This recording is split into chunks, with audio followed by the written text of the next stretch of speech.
Hello and welcome to Body Bags. My name is James and I'm your Sunday night reviewer. And this evening we're taking a look at Link. So this was our theme week where we were looking at unusual killers in films. And so I decided to take a look at the 1986 English film about a killer chimpanzee called Link. There's a few killer monkey films out there. One of the ones I was looking at was the what's it called now? Monkey Shines. But I decided to take a look at this one because of how kind of really odd and obscure this film is. So we have what's his name? Terence Stamp. He's an anthropologist. Is at one of the it's a school somewhere down south in England, and Elizabeth Shue is a zoology student, and she wants to kind of learn from him.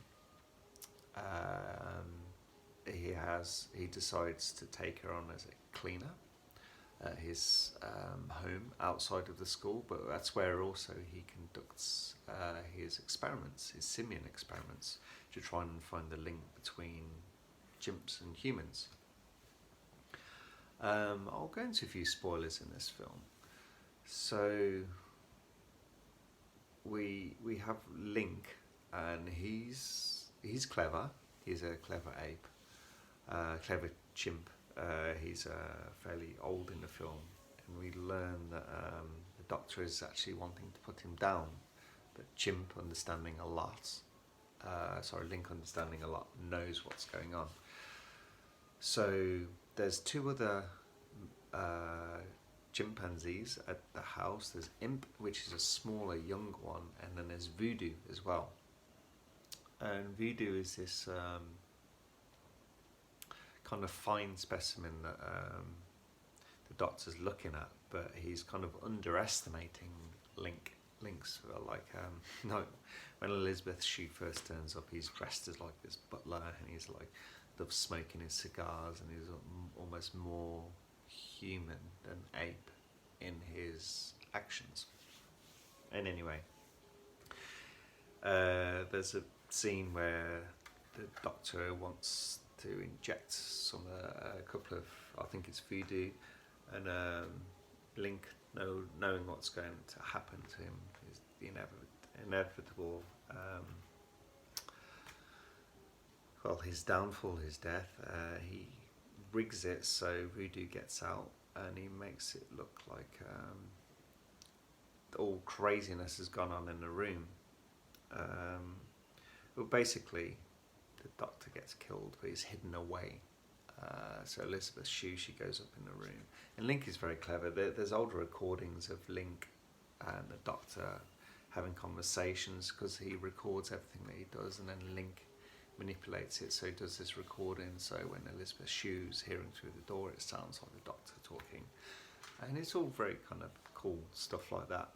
And slowly throughout the film, as it goes on, you realise, it's through Elizabeth that you realise that something is really wrong with Link.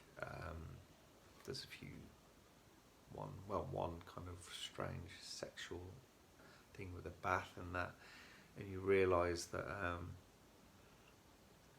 it's almost like he wants to possess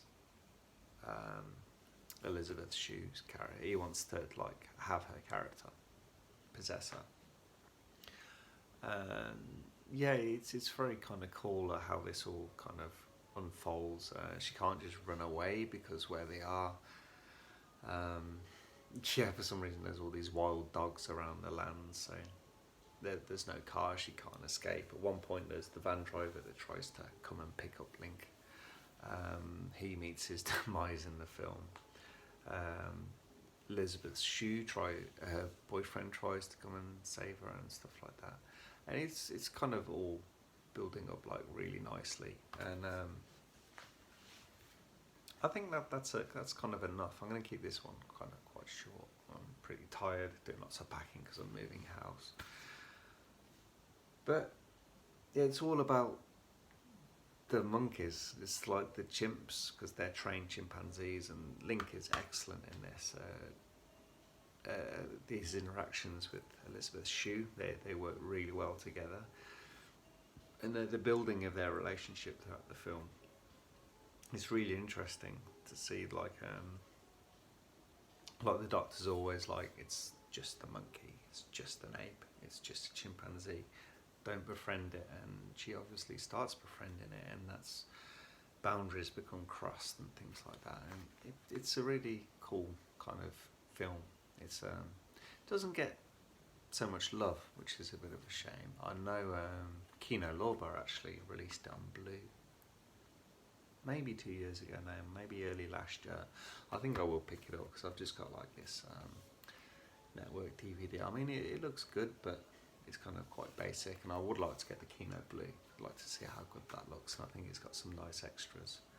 But like I said, it's an interesting film. It's like great setting. I think it's Jerry Goldsmith who does the music, and it's kind of almost like kind of fairground kind of comic kind of music, but then it gets more sinister as the film goes on, and there's a few tonal shifts in the film when certain things happen, and you realise that it's when Elizabeth Shue realises what's going on that the tonal shifts happen, kind of the music changes, the mood changes, even the attitude and the aggression of the chimpanzees change. So highly recommend this one, like Link from 1986.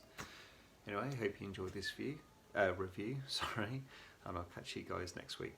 Thanks, goodbye.